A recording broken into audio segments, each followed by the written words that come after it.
Good afternoon. Time to call to order the March Capital Program Committee. Ms. King, members of the public signing up to speak? Yes, good afternoon, Chair. We have 5 in total public speakers today, 2 in person, 3 are virtual. As a reminder, we ask that all public speakers adhere to the MTA rules of conduct and decorum. I would also like to remind our public speakers that in the interest of time and fairness to all speakers, we limit everyone to 2 minutes. Please be aware there will be a warning beep letting you know that you have 30 seconds to conclude your remarks. Our first speaker is Jason Anthony, followed by Lisa Daglian. Hey, Jano. Hey, Jamie. Jason Anthony here from the Long Island Railroad 88 Task Force. It is always good to get updates about CBTC because that's part of what congestion pricing is going to offer us. As a reminder, and I know that board members will have the task to vote on congestion pricing on Wednesday. And like I've been saying all morning, and I'm going to remind you guys, I'm not going to press you guys to either vote yes or no, but vote with your conscience. And I know that Jana's cracking and laughs, but a certain person, in other words, your counterpart, Jana, in the other side of the Hudson, did an offensive comment towards us. And like always, I had to address it. But as a reminder, you guys have me as an advocate to remind them to settle the lawsuit because that's the ultimate goal, to have congestion pricing up and running, not only to have CBTC monetization signals, to have elevators, let's say new stations, to prevent future storms and things of that nature.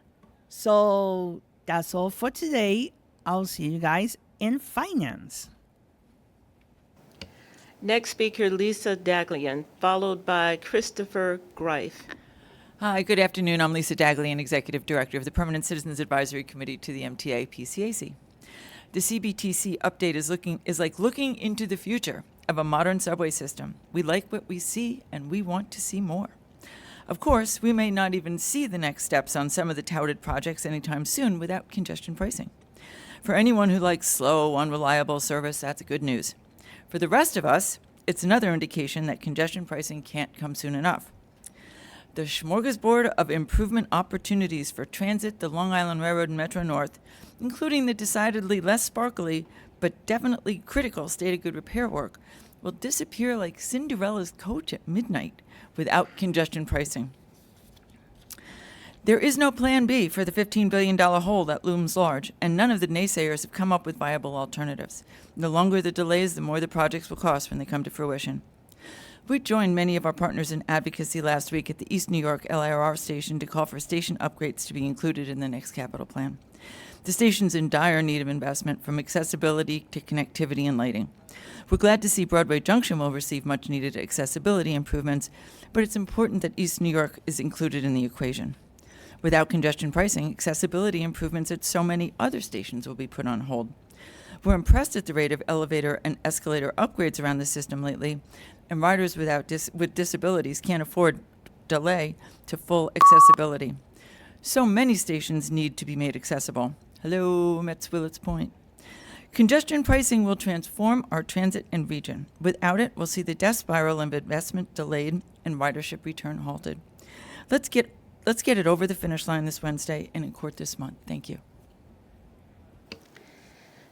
Next speaker is Christopher Greif, followed by Charlton D'Souza, followed by Maddie Bucky's Highland. Good afternoon. I'm Christopher D. Greif, as an advocate for 30 years, and I definitely agree with my fellow speakers who just spoke. But there's one thing I'm really proud to hear from the U.S. Senator Chuck Schumer putting in funding for a station that is 1,000% seniors and people with disabilities and our veterans at the Classic G train station, which that one was very active also. And I agree with Broadway Junction as well. And Mets Willis Point, let's go Mets, because we definitely need to, not just the Mets there, but the tenants over there as well. And let's get some end parks.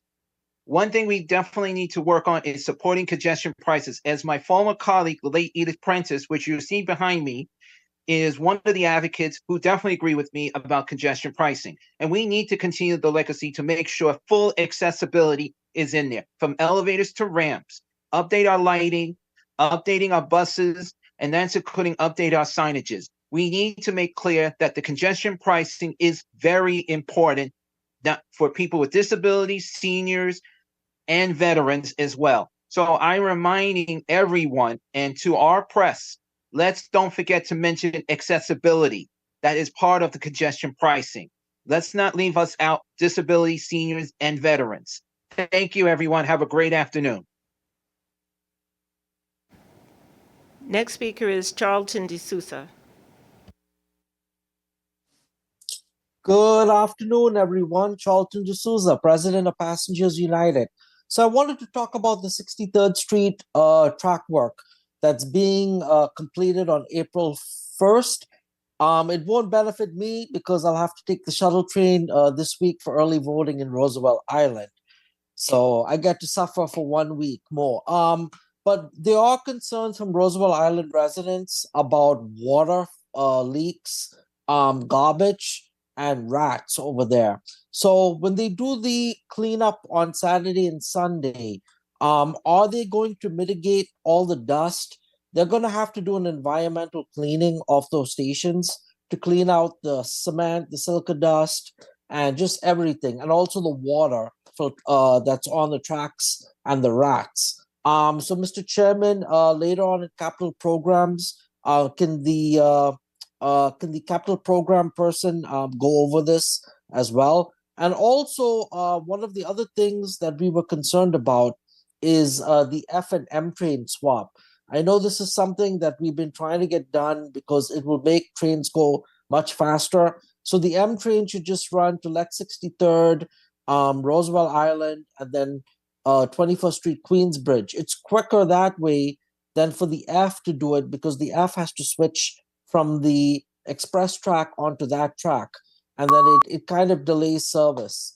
This is something that was talked about by several people. I know there's a petition online, so maybe someone from capital programs can get into that. As far as congestion pricing, the reason why we're not supporting congestion pricing is because we lost the Atlantic Ticket Weekly, and there's still no City Ticket Weekly. And our buses are being canceled every day, and the new subway signals are constantly breaking down every day. So it is what it is. All right. Final speaker is Maddie Bucky's Highland. Good afternoon again, Mr. Chairman and Commissioners. I'm Matty W. Bucky's Highland. For today, originally I was not going to speak today, but on the minutes, my last name is spelled wrong. It should be Hyland, not Higghland. So if you can make that correction, that I'd appreciate. Originally, I was not going to speak today and save that for next month for Autism Awareness Month. But when I heard on the news about this congestion being exempt, I was happy for Megabus and the jitneys, for example, to be exempt for people who want to go to maybe Philadelphia, Washington, D.C., or even Pittsburgh for that matter, though. Well, I do agree we need less cars on the road. I do oppose the price of congested pricing as a lawsuit. State Senator Brad Hoylman Siegel wanted Judge Brian Martinotti, who was the original judge seeing the case, to be recused, as he has a wife who's a former commissioner for the Port Authority of New York and New Jersey. That's all I have to say for this month. I'll explain more about accessibility next month during Autism Awareness Month. Thank you, and God bless each and every one of you. Chair, that concludes the public comment session.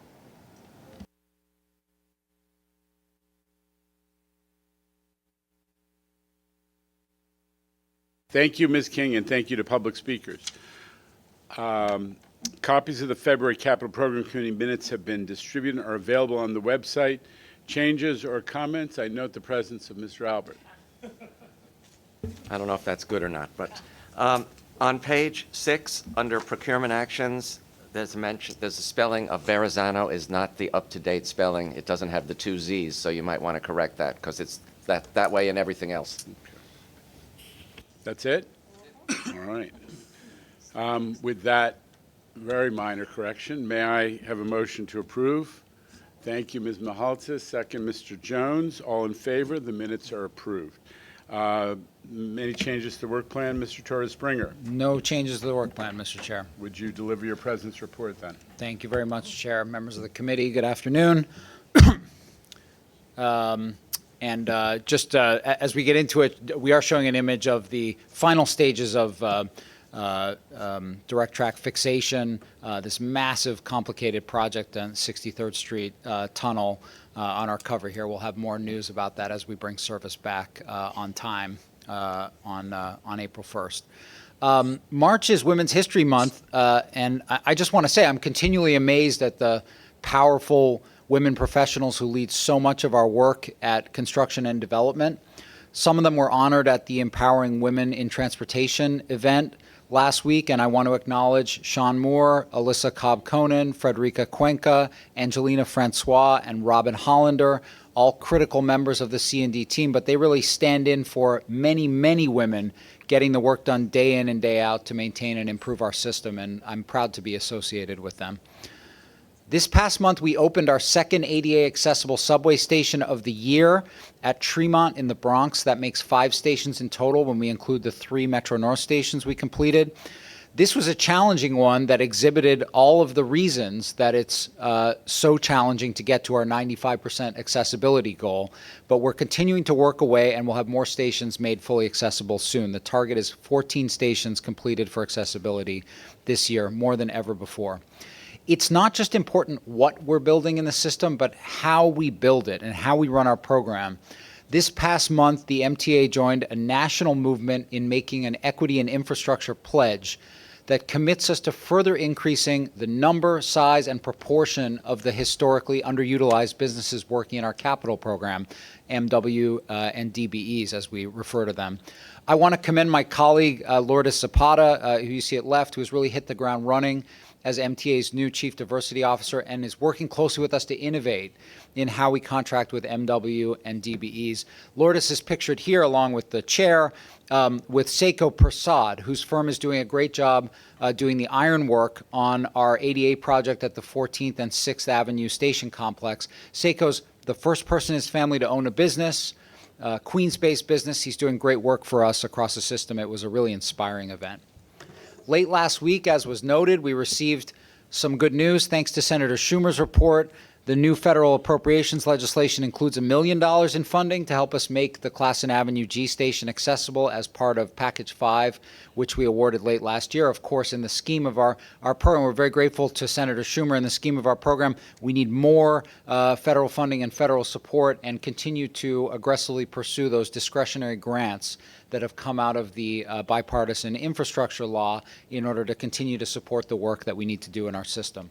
Last week, the New York Building Congress, which is an important civic partner of ours, put out a helpful report identifying the ways we are working better, faster, and cheaper through alternative delivery, thoughtful project scoping, bundling for economies of scale, and working creatively with labor. These are practices that we mention a lot as being core to what we're doing to save money, but it's good to have an independent entity confirm this. And the Building Congress also made a series of recommendations that we're taking on board as we develop the next capital program. So we're grateful for their partnership. Of course, 4 major congestion pricing hearings were held last month. C&D continues to remind the public on these occasions how much is at stake. From the $15 billion, more than 50% of what remains in this capital program that is dependent on congestion pricing. We continue to have the program effectively on hold. There are some minor procurement actions before the committee today and the board this week that are ensuring that we can execute on projects that have already been awarded, but we are not, unfortunately, in a position to put out new procurements and award new contracts until the litigation is resolved. This is a good transition to this month's business unit report on signals and train control, for which 2 major projects are on hold pending the outcome of the litigation. So I'm going to get things rolling. You see here the flashing green signal that is the hallmark of CBTC operation. Let me start with a little refresher, since it's been a little while, on what communications-based train control, or CBTC, is. In our legacy 100-year-old signaling system, each subway line is divided into blocks to keep the trains a safe distance apart from one another. As you see here, the legacy system uses equipment installed along the tracks to detect train movement in each block, which keeps other trains a safe distance away from each other with a considerable buffer.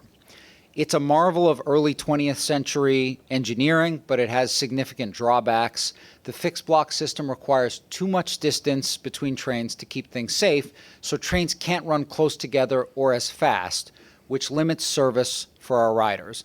The equipment on the tracks also requires a huge amount of maintenance. Now, with CBTC, we can have sensory equipment installed on the trains and on the waysides, instead of exclusively on the tracks.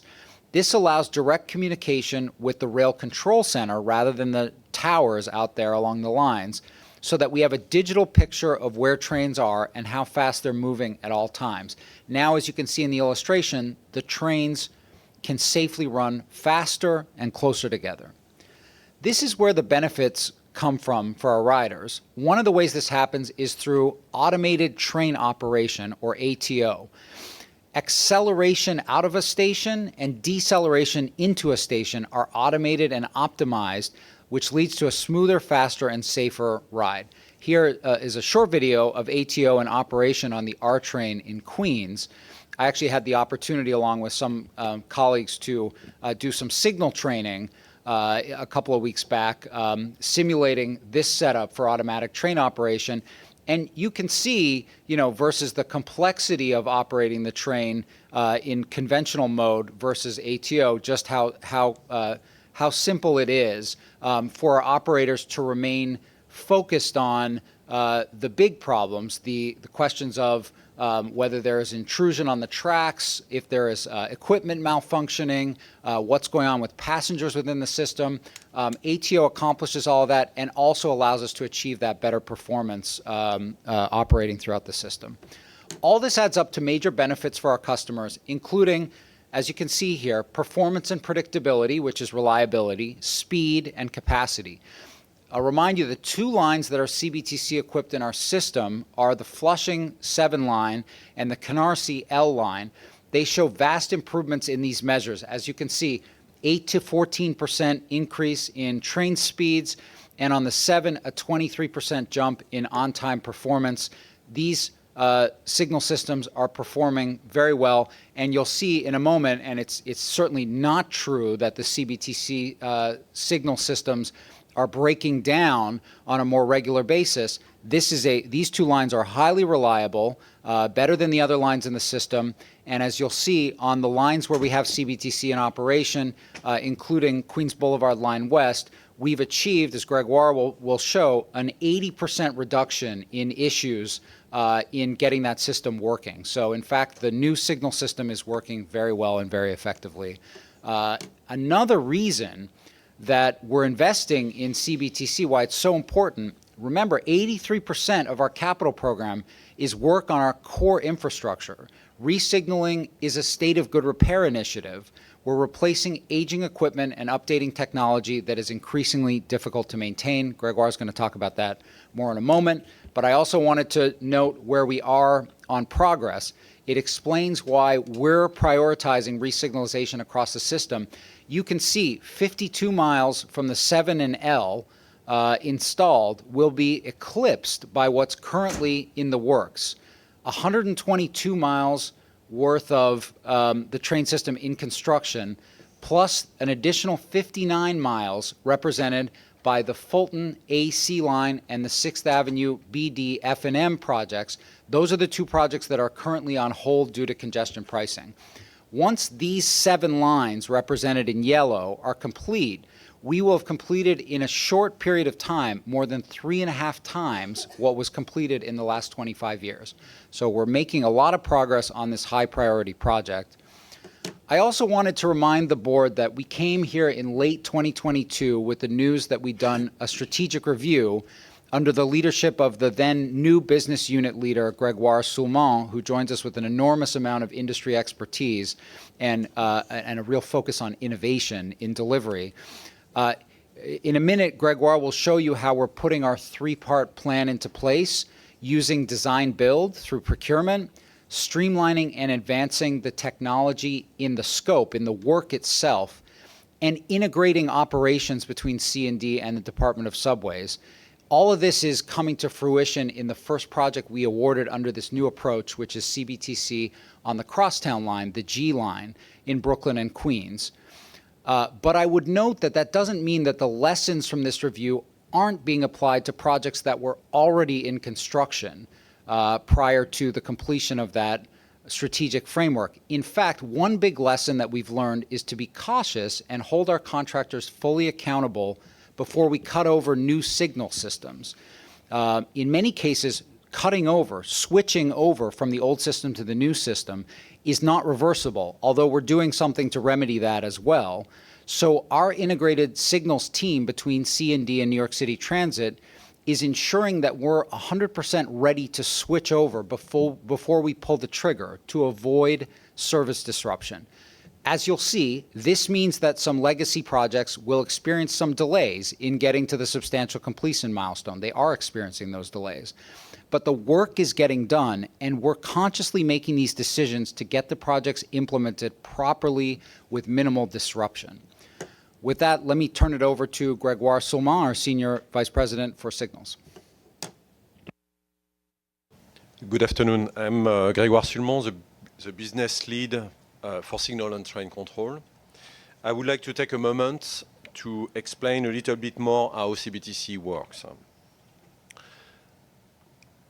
So first, the train established its position here by reading 2 yellow transponders. It's a small box you see installed on the track bed. Then the train reports its position to a wayside equipment called zone controller. This is the blue arrow. The zone controller, from the information it gathers from the trains and the wayside signaling, establish a safe movement authority for each train under its responsibility. The zone controller sends the trains this movement authority, or miles. This is represented in green. Finally, the onboard equipment ensures that the train remains within the speed envelope, guaranteeing that the train shall stop when it reaches the end of its mile. This process is continuous, so the mile is dynamically extended when the train ahead moves. It relies on continuous communications, hence the name Communication-Based Train Control, or CBTC. Under automatic train operation, ATO mentioned earlier, the train is automatically driven at the fastest, safest, and most comfortable speed profile. Also, this process is fail-safe under any complex possible configurations that you could imagine. But ultimately, we are not guessing with safety. If something is not working as anticipated, miles will not be provided and the train will not move. The point here is that our challenge is to put in place a perfect clockwork 24/7 to ensure service without interruption.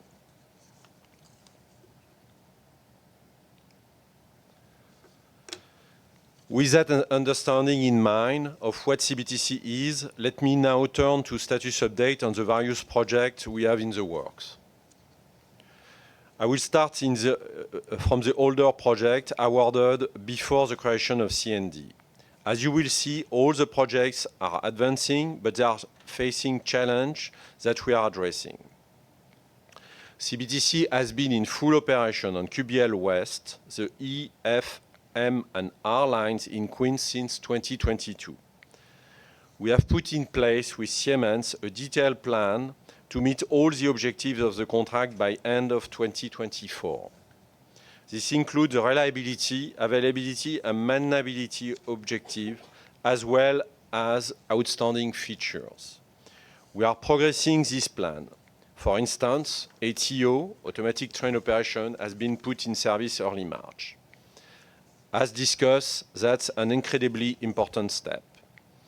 But while the performance has improved dramatically over the past year, we still see too many software flaws. And so we are continuing to hold them accountable for delivering the availability we need. We also made advancements on the Culver line. The track work that delayed the project in years past is now progressing well, and it should be completed in May. We have also put one section on the line in CBTC service. However, we were not confident in the work that the contractor had undertaken to prepare the rest of the line for the CBTC cutover.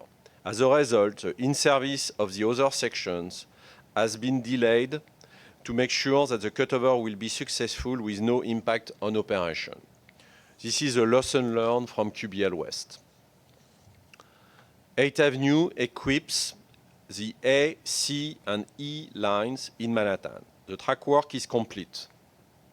Similarly, the contractor was not well prepared for the first in-service of the first interlocking. This is a very complex in-service that could potentially put at risk the operation at a critical node in Manhattan. Again, we were not going to risk service, and so we had to postpone it. The contractor has addressed our concern, and the in-service sequence should start in June. There remains some uncertainty related to the delivery of the R211 that will serve the 8th Avenue line. On the newer project, CBTC project, we have been able to apply the lesson learned to set them up for success, and we are pleased with the progress so far. QBL East is on track. While the signaling and the CBTC work is moving forward, the special track work associated with the contract is being performed successfully. These projects include new contractors for MTA, and while it has required additional management and investment from MTA, their progress is promising. Crosstown is our first design-build CBTC project and is progressing too. The Crosstown project is the first CBTC contract to be awarded under our new train control strategy. We have changed our procurement approach from design-bid-build to a design-build contract. We have also included in the procurement long-term maintenance and support and minimize the amount on non-signal scope. We are working to simplify the system with the suppliers, giving the suppliers the ability to propose alternative solutions while reducing the amount of wayside equipment. We are also starting the deployment of a new state-of-the-art radio for the CBTC.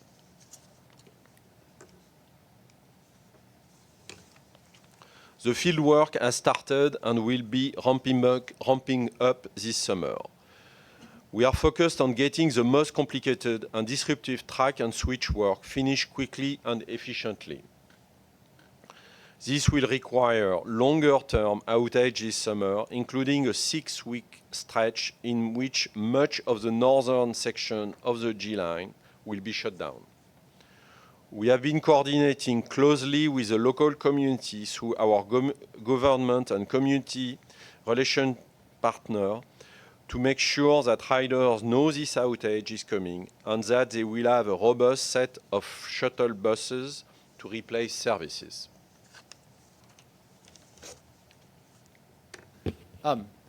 Gregor, if I may just interrupt. I actually have a bit of news on the G train outage, which is that we've been, as the board members will recall, we've been working closely with Bolden, which is formerly known as Transit Wireless, on the agreement that will enable us to get cell service into the over 500 tunnels throughout the system. as they've been standing that up and getting design done, and getting the initial work done. They've been able to sort out with our team how we actually, during these shutdowns this summer of these segments on the G, they'll be able to pull their cable, their fiber cable and their coaxial cable that serves as the antenna for the cell service. So that's in the direction of enabling cell service on the G line, the crosstown line. It won't be up and running immediately after we come back, because the next step is they have to get the cell carriers, Verizon, T-Mobile, and AT&T, on board and enable the system. But this is a great opportunity. We've taken advantage of the opportunity of this closure to get this cable in so that we don't need outages in the future in order to enable cell service on the G. Yeah, Mr. Johnson. that's great news. Are we going to, on top of that, give real-time information to passengers sitting for the first time once these cell services are done? It's certainly, there's a component of that work that is public cell service, and it also, we get strands of fiber that allow us to use for our data systems, and so yes, it will improve the data awareness, data transmission throughout the system. And also inform people, you're sitting in a train, it's not moving, what's going on. Exactly. Yeah, having both on their phones, because they'll have a cell signal, and then also we're in the midst of improving the PA system and the technology that supports it. This is all part of that. So yes, it does do that. Go ahead, Gregor. Okay. On the CBTC project, we are very often replacing original equipment from the early 20th century. Addressing the state of good repair of the signaling system is a very serious matter, and we are very concerned by the congestion pricing situation. Two major projects, Fulton and 6th Avenue, 63rd Street, could have been awarded by now. It is also critical to prepare the future, and we are eager to contract the equipment of the work trains with CBTC to further reduce the wayside equipment and provide more flexibility, not less, which is what is going to happen if we do not do so quickly.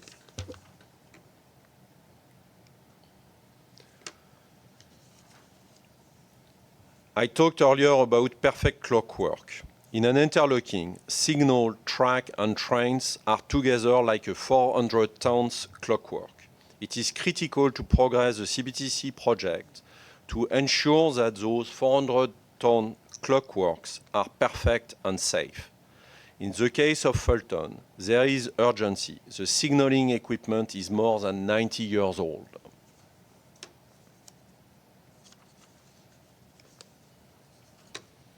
This graph represents the average age of interlocking system-wide. With the increasing pace of CBTC deployment, we are finally in a position to bend the curve, which is our ultimate goal. As you can see, the impact of the congestion pricing situation is extremely serious. An average of 30 years old is not a good number at all. It means that we have a lot of interlockings that are older than 50 years, which is the definition of safe state of good repair. Furthermore, the unavoidable acceleration of the technology replacement, and with the disappearance of the legacy know-how, if we do not dramatically reduce the average age of the train control system, we will leave to the next generation a situation that it will not be possible to manage. We absolutely need to steadily bend this curve. There is only one way to eat an elephant, a bit at a time. We have a lot to chew. We must keep the pace.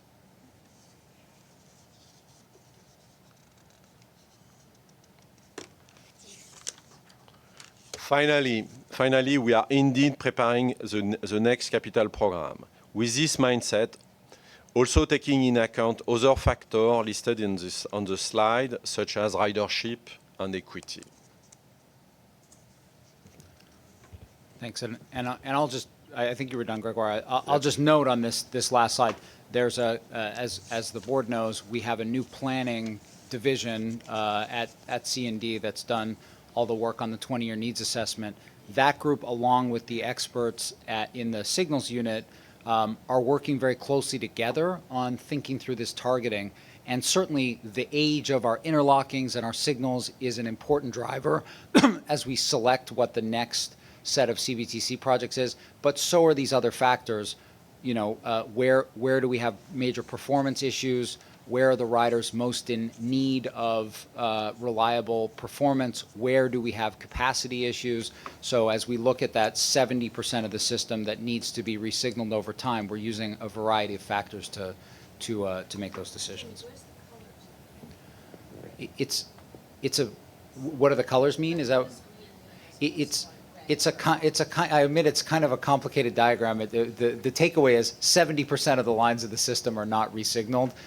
You've got some shades which represent that we've got portions of the line resignaled, and we get benefits from resignaling portions of the line. This is a point that needs to be made again and again, because I think the world, in New York especially, has been slightly misled. In many cases, achieving the benefit of modern signaling can be done without resignaling an entire line. So you're focusing on the choke points and the elements of the system where capacity and throughput are constrained by the old-fashioned signal system is part of the new approach that Jamie and Gregoire have brought to this issue. So if you have, and what it does is it focuses you to a great extent on not just the choke points, like the one in J Street, which is part of the AC resignaling that was planned and now has been delayed as a result of the congestion pricing litigation. But it tends to focus you on, in particular, areas of the system that are really old, including those on the 6th Avenue line at the center in Manhattan, where the investment needs to be made, or you're basically continuing to have a system which can move at its ends or even at the middle, but when it comes to the center is constantly blocked and overloaded. So it's just all of us are learning to think about this in a more strategic and more focused way, and that's what Jamie and his team have done. Right, no, I understand. Actually, with our real-time communication system here is pointing out to me, it's just denoting the colors of the trains that are running on the line. Yeah, exactly. Yeah. So, sorry. Yeah. I thought it was a more sophisticated map. I thought you were going to ask. I thought you were going to ask about the 3 shades of blue in the pie chart, yeah. Here we go. Clearly, you've spared Andrew Albert the intervention that he was about to make. So just to, I assume the system sounds great. What happens under stress? Power outages, fire, water damage, a major incident in the subways? Yeah, great How question. does this system mesh with that? So today, for instance, for the automatic train supervision, we have a full, an entire backup RCC. So there is the RCC and the backup RCC. So we are ready for major events. The idea to do things similar for the signaling system becomes possible with electronic version. So, for instance, you could imagine to have the zone controller in the redundancy in different locations. So we see an opportunity to improve the resiliency of the system.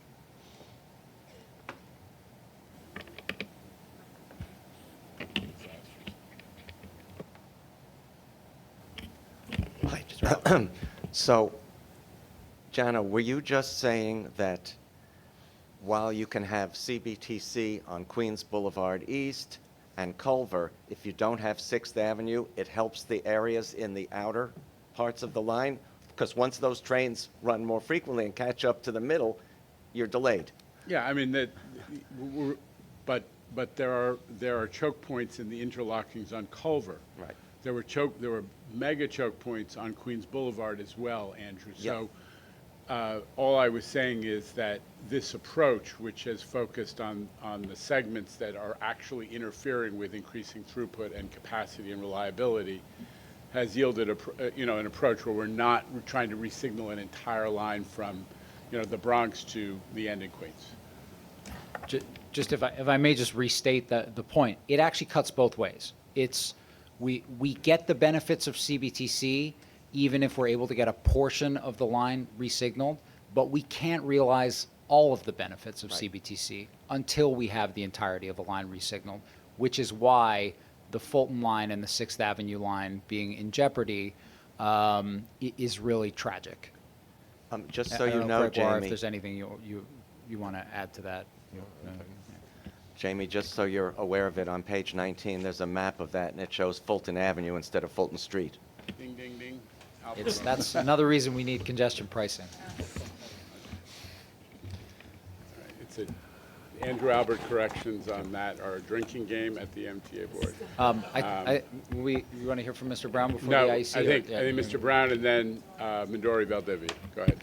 Yeah, there's nothing I want to say to distract you from driving this thing through to the finish line because it's such a critical element for all aspects of MTA strategy. However, I want to know what's missing here.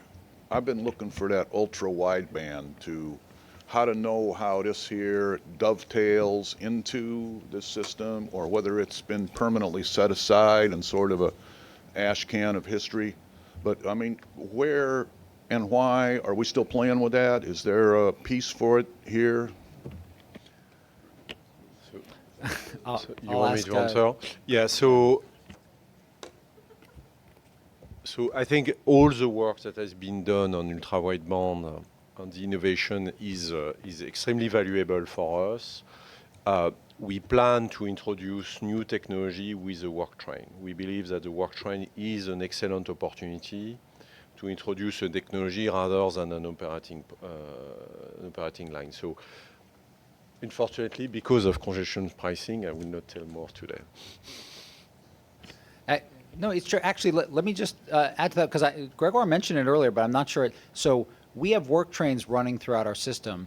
They are not equipped with this new CBTC technology. So you can imagine that one of the big advantages of CBTC is it allows us to remove that conventional equipment on the tracks and on the wayside. And it's amazing how much maintenance work New York City Transit has to do on that equipment. Even once we've enabled CBTC, we can't take the equipment out because the work trains need that equipment to run in conventional mode.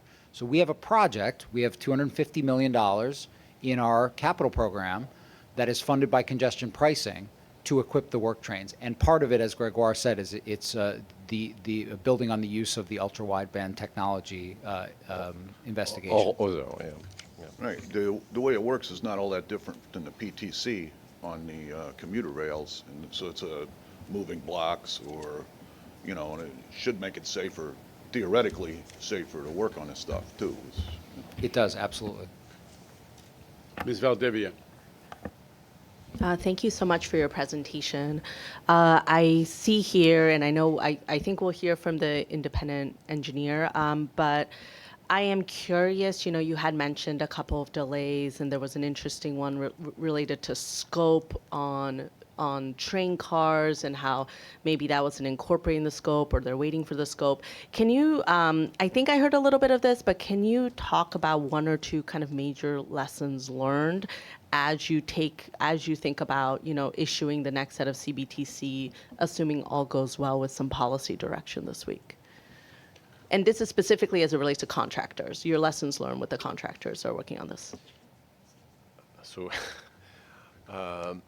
in terms of lesson learned for the next project, I think it is the design build model is interesting for us. I think it's very important to be clear on the system responsibility on the contractor and the performance, to ensure that the performance is built in the contract and we have a clear path to reach the performance that we expect.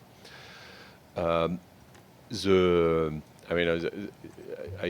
don't know, I mean, how I can summarize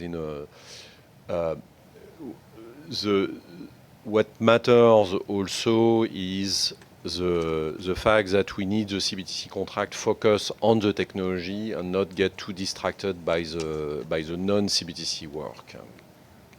And I think, yeah. If I could just come in, just this one key thing that if I could make an illustration. In the new contracts, we're allowing the system architecture to be designed by the design-build contractor. In the previous times, we were imposing certain architecture. We were saying to contractors, build that big room of relay signals over there and build that big tech of equipment over there, and they'll both talk to each other. By allowing the design-build teams to do their work, all that equipment comes down to something about the size of that. So we're freeing up the contractors as we do to enable them to make the system as simple and as least complicated as possible. That is a whole different change, and that's one of the major lessons we've gotten from the historic projects. Okay. And, you know, since we're giving a full explanation, I would just add that one of the reasons it's been hard to get there in our system, as opposed to many other systems in the world, is the degree of interlining that we have in our system. So the fact that trains are able to run on multiple lines, it means that we can provide that flexible direction to the contractors, but we need them to adhere to one set of common standards so that we can continue to interline trains. That's been one of the hardest problems to solve and to manage contractors on, and I think we're successfully doing that based on what we've discussed today. Okay. Okay. I think we're going to hear from the IEC. Thank you for the presentation. IEC? Good afternoon, Mr. Chairman, members of the board. My name is Calvin Gordon, Deputy Program Director for the IEC, and I will be providing our review of the Signal and Train Control Business Unit Program and Quarterly Traffic Light Report as our Program Director, Suresh Payeti, is away on a Michael Baker International Humanitarian Mission in Africa. Our communications-based train control summary and detailed monitoring reports can be found on page 14 of your committee book. It highlights the IEC's observations, recommendations, and analysis regarding the CBTC projects included in the capital program. The CBTC program commenced in the late 1990s to modernize existing signal installations with the objectives of enhancing safety of operation, improving on-time performance, and increasing line capacity by reducing operating headway. The technical approach for the CBTC program at that time was focused initially on maintaining interoperability between various transit lines by supporting mixed fleet operation under wayside signal protection. That approach is currently being implemented on 4 lines that support multiple train services identified as the legacy CBTC projects, the procurements for which date from 2015 to 2022. Since our last report to the board in June 2023, the legacy projects have made progress. Technical issues are being resolved. CBTC in-passenger service operation is exhibiting a higher level of stability. The IEC recognizes various challenges that have impacted the schedule of 3 of the legacy CBTC projects, which are currently experiencing significant projected delays. Further details, together with noted risk and mitigations undertaken by C&D, are included in the IEC report. Of particular importance, C&D has recently taken steps to ensure contractual requirement of achieving reliability, availability, and maintainability, otherwise known as RAM, is being met on the QBL West line. Notwithstanding these challenges and schedule delays, C&D is advancing the CBTC program, including equipping 3,680 B Division cars and modernizing 137 track miles with this CBTC technology, a monumental effort. Further, C&D has taken the initiative to streamline the CBTC program through the implementation of a CBTC-centric approach, which maintains interoperability with legacy CBTC systems. Under this approach, a highly centralized and integrated architecture is used to minimize wayside and room equipment and to enhance the CBTC communications between trains and wayside using 5G technology. C&D is progressing the CBTC-centric approach with a pilot installation on the crosstown line. Based on the IEC's observations of this project, there are different challenges that need to be addressed, including successful implementation of the 5G technology, which has been delayed. Minimizing equipment requires providing a high level of availability to avoid impacting train service and placing restrictions on manual train operations. And finally, development of a block design that meets operational needs for interlocking and wayside signal installations to form the basis for the CBTC-centric system and software development. Now, while the design-build project delivery method leverages the contractor's resources for innovative design ideas, it is the IEC's opinion that future CBTC-centric projects must contain strict and detailed requirements in the RFP for the development of the block design. This will ensure that different design approaches by various contractors will result in a consistent operating environment throughout the transit system and meet core operational needs. The IEC is discussing the above challenges with the Crosstown CBTC team and has proposed mitigations to reduce the risk to the CBTC-centric program. Lastly, the fourth quarter 2023 traffic light report and Signal and Train Control's Business Unit TLR summary begins on page 77 of your committee book for your review. Mr. Chairman, this concludes the IEC comments on the Signal and Train Control Business Unit and quarterly traffic light report. Questions or comments? This is obviously for the summer, this question, but when the crosstown line begins CBTC installation, will we have the capability in those what appear to be weekend electronic maps that are in the various stations to show what sections of the G line are out of service on a daily basis? Yes. That would be very helpful to riders, I think. That's great. Thank you. And one other question. When you were discussing the successes of the 7 and the L train earlier, was part of that success because they are discrete lines and don't merge with anything else? I mean, I may look to Gregoire to answer. I mean, I would say it was, these were the reasons that these were the first lines that we installed CBTC on. So the projects became more complex. Once a project is implemented with the I2S technology that we're using to support interlining, it should function the same way. Did I say that accurately, Gregoire? Yes, I think that's correct. After, it's clear that, as was said earlier, to have the full benefit, it's better to have the operation from end to end. But the benefit should start to appear even on a portion of a line. Yeah.